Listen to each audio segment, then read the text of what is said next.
You're listening to the HR Mixtape, your podcast with the perfect mix of practical advice, thought-provoking interviews, and stories that just hit different so that work doesn't have to feel, well, like work.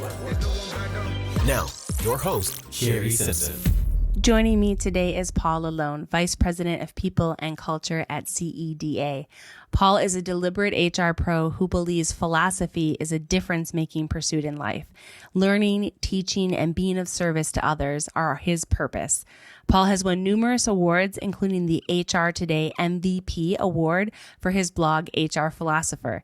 He is also a best-selling author of the book, People Fusion, Best Practices to Build and Retain a Strong Team. Paul, thank you so much for joining me on the podcast today. No, thanks for asking. I'm excited to jump in and talk philosophy and wellness with you. I absolutely love that. As we kind of start into our conversation, I'd love to hear how philosophy plays a role in your approach to HR. It's something that I just find really fascinating about you and the work that you're doing and what you're doing on stage. Yeah, I usually, when people ask me this, I start with a story that kind of sets the tone. It was probably 15 years ago by now. And wow, when I say that, it's like it keeps getting longer and longer. But anyway, 15 years ago, I was just kind of in this weird rut. And I was walking through Barnes & Noble, which I usually do. So I was walking around and I saw this book out of the corner of my eye, The Art of Living. And it was like, well, okay, that seems like a sign. So I picked it up.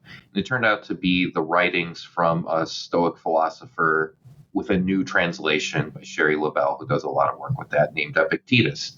And the thing I really liked about him was that his approach to philosophy, even 2,000 years ago, was that it's for everybody.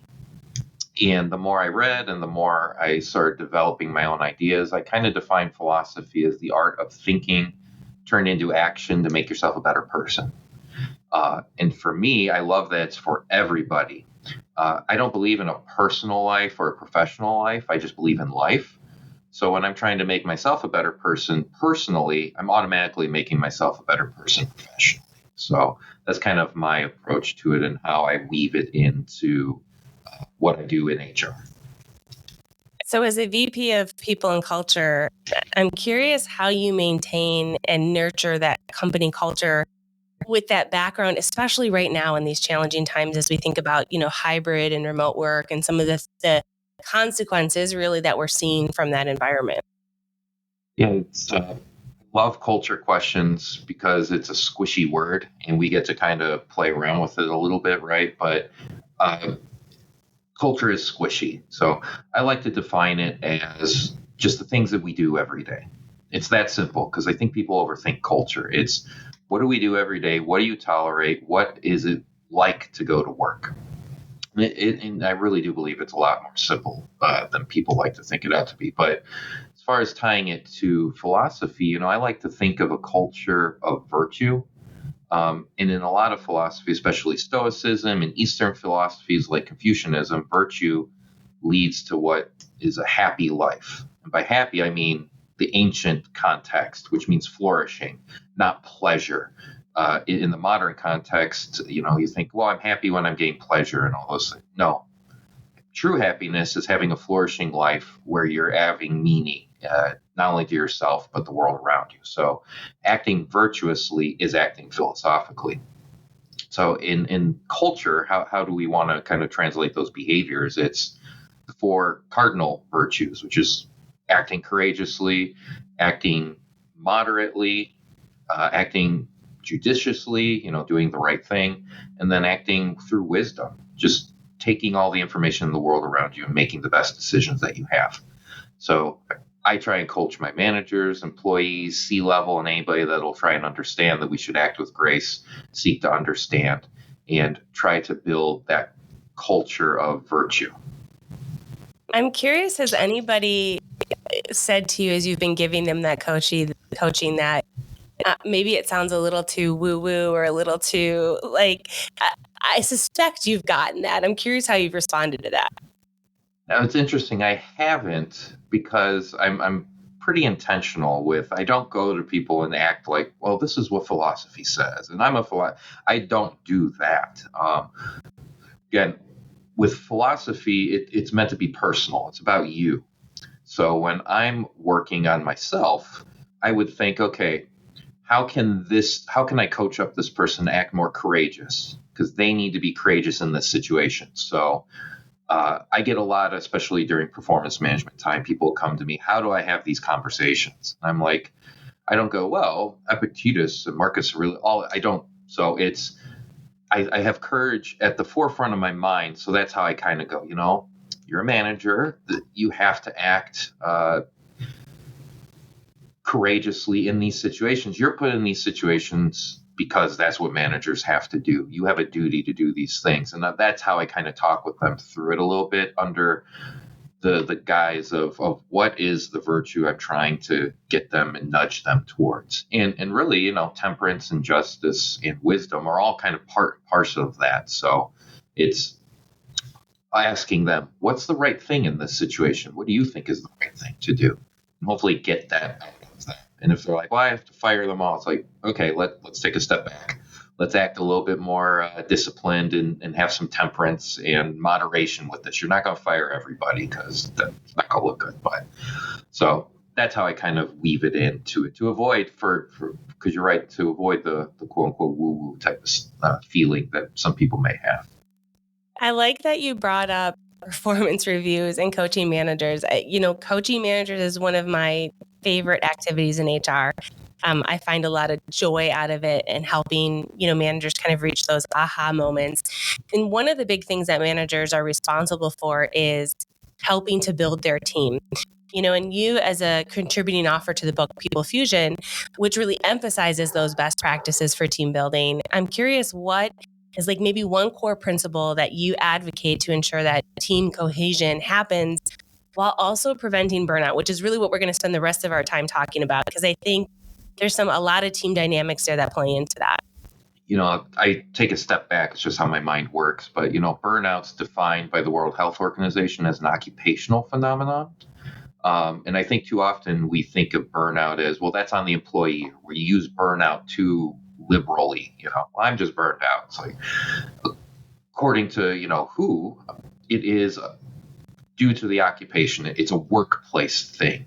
So from the team perspective, I really think back to basics. Work on building trust, holding one another accountable, working through those type of situations. And that all kind of goes back to the core principle of respect. I try and say, look, you're not going to like every single person that you work with. In some instances, that can actually be a good thing. Sometimes it's not a good thing. But you should always be respecting everybody else and acting through respect, which is, to me, a principle, a virtue that kind of ties back to being courageous, moderate, all those sort of things I talked about before. But I think if it begins and ends with respect, everything else can be sorted out. What do you say to those employees who have a hard time respecting their manager? I'm sure you've seen that. I've seen that in my career. Yeah, and some managers, admittedly so, probably make it very difficult to do so. Circling back, when I'm thinking of these things or trying to coach up, focus on what you as a human being can control, which is so very little. What you can control is how you behave, how you respond, and how you treat other people. The best way to again, earn respect or be respectful is to act respectfully. So it's the old saying, do unto others and all that stuff. It's like, it's a courageous act to treat people well when they don't treat you well. And that shows more on you than it does them. So it's always about when someone is treating you disrespectfully or you just don't have respect for them or whatever it is because of how they behave, that says more about them and what they've been going through in their life that's hidden that we don't even completely understand. So acting respectfully, even if someone doesn't deserve it or you don't think that they should, still says more about you as a human being and you taking the step up and being the better person at the end of the day, because that's all you can do and all you can control. Well, that's good advice, especially because, what you said really resonated about there's so little that you can control sometimes. You can only control yourself. So how you respond to that is it's going to be pivotal in your career. As I think about, larger strategies, taking it back from the individual level and bringing it back up to, the larger HR profession. What are some strategies that we can use proactively as HR professionals to help address burnout or help create a culture where we're putting things in place to prevent getting to the point where employees are saying, I'm burnt out? Yeah. So we've already established that burnout is a workplace occupational phenomenon, right? So it's really on workplace leaders. And some people might disagree with this, but HR can't own this, especially the outcome. We can't own the outcome of it because we can own the communication, we can own the coaching, we can own the direction that we're trying to take the organization and shepherd them in the education piece. But ultimately, it's on the managers. They're the ones setting the schedule, right? They're the ones that have a relationship with their employees. They're creating the environment. So it's not enough really to offer support to employees and to say, here, do this, and then you will avoid burnout. Because they could do all those things, but then still come back into a really crappy work environment and nothing has really changed because you're just working on the symptoms rather than the actual cause of it. So I would just say from the HR perspective, just continue to push and drive and educate and keep it going because things don't happen overnight. It's not like all of a sudden the cultures are just going to shift and wake up and go, oh, okay, well, let's not create this burnout phenomenon of this burnout culture anymore. It's going to take good hard work over many years probably to get to that point. But if you're keeping track of it and you have your metrics and whatever it is over time, you will see those changes if we keep up on it and continue to push that with management and leadership and the C team and all of those folks. I'm curious, with your background on a personal note, how do you manage to keep burnout at bay in your own life? Do you have any habits or routines that, you kind of swear by? I wouldn't go as far as to say swear by, but because again, I think it's just so personal and what works for me may not work for somebody else and all those sorts of things. But that being said, things that I've tried to incorporate with some success, others not so much, but I keep trying, and then some with great success are really from a health standpoint. Making sure I'm eating right, which I don't always do, but making sure I'm eating right, trying to get at least 7 hours of sleep, and exercise. Everything starts with those three. It really does. Those are the three things that all right, now I'm sort of backtracking a little bit. Those are the three things I would swear by because they are time tested since the beginning of time. And if you eat right, if you exercise and you get enough sleep, your mind will get healthy because your body is healthy. They are connected. So especially in a lot of not even workplace cultures, but just cultures in general. I mean, you're not getting enough sleep because you're running around with the kids. You got to get to work. Or even if you don't have a family or whatever it is, you're still doing all these hustles and work and stuff. It's not sustainable and healthy. So I've been trying to work on those three things. Outside of that, things I like to do that really help are working on mindfulness meditation. And I think that gets a bad rap, probably rightfully so in some cases, because people try and monopolize and monetize it, which is fine. And it doesn't work for everybody. But studies after study after study has shown that if you do meditation, what's called mindfulness meditation, the Eastern, where you're sitting there and Om and all that type of stuff and working on what you're thinking, consistently doing that over time changes the way the brain works in a positive way. But a side note of that is when you're working on that over time, you become more mindful of the present moment. You really start noticing things you never noticed before, like, oh, crap, I'm starting to get angry. Whereas before it was something happened, response, you're immediately angry. Whereas mindfulness, it opens that gap between response and reaction to where you can respond to it rather than react. So that's been great for me, just trying to read a ton of things. And then even shutting off the mind, which is a great thing. Just like you have to rest the body, I think you should rest the mind. So there is a place for just dumb TV to just veg out on, like when I watch my wrestling shows or old school Simpsons, Family Feud, just things I don't have to think about. But those are all the things that have helped me over time. I love the idea of mindfulness practice. You know, I'm somebody whose mind is always kind of going. And when I first kind of put my toe in the water with meditation, I had a very probably misconception on what that meant. You know, I had to sit and be silent and my mind would just be quiet. And I was like, I'm never going to be able to do this. And then when somebody kind of talked me through, like, don't try to go to like 11 right away. Just start by sitting there and kind of, you know, how does my body feel? How does my arms feel? How do my feet feel? How does it feel touching the carpet or whatever I'm, you know, grounded to? And you're absolutely right. It helps you get to a point where you can, you know, kind of anticipate what's happening with your body in a moment. And it's really great as an HR person to be able to do that. It helps you keep, you know, what I'll call normal face in meetings when, you know, maybe internally you're having a reaction to something and you can feel it and identify it. It's also great if you're team building. You know, one of the things that we've done in our team before is at the beginning of the meeting, identifying where we are at in that moment as we came into the meeting.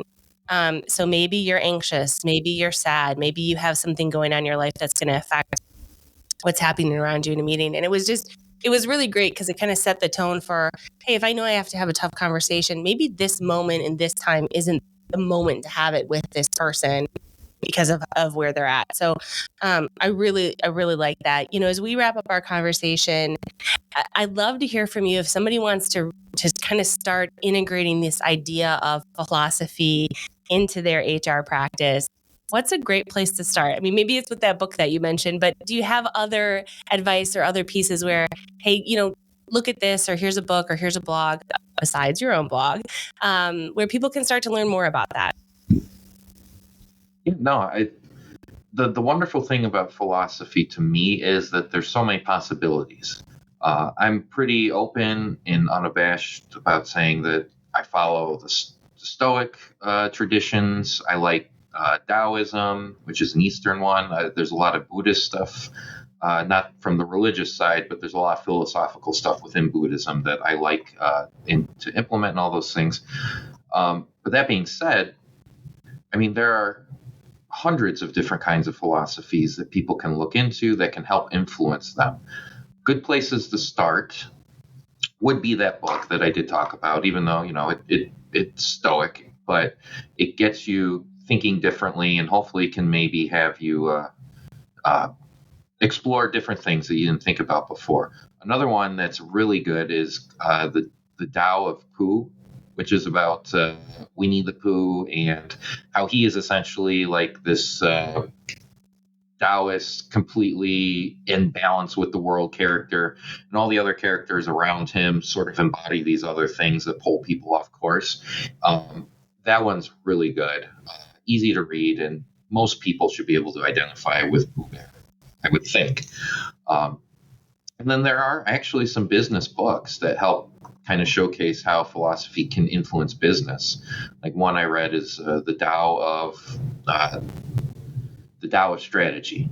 And it's about how Eastern philosophy has influenced businesses in the East and how a lot of Western businesses try and replicate that in some way. So there's really, those are some interesting places to start. I would hope my blog, like you talked about, and then the book People Fusion is another good one. I love it. Paul, thank you so much for such a rich conversation and helping us understand a little bit more about philosophy and burnout and its intersection with HR and some of the things that we can bring into our HR practice as we, you know, coach managers and employees to help them, you know, get ahead of burnout so that they don't hit that point. So I really appreciate our conversation. I do too. It's my pleasure, Shari. Thank you. I hope you enjoyed today's episode. You can find show notes and links at thehrmixtape.com. Come back often and please subscribe, rate, and review.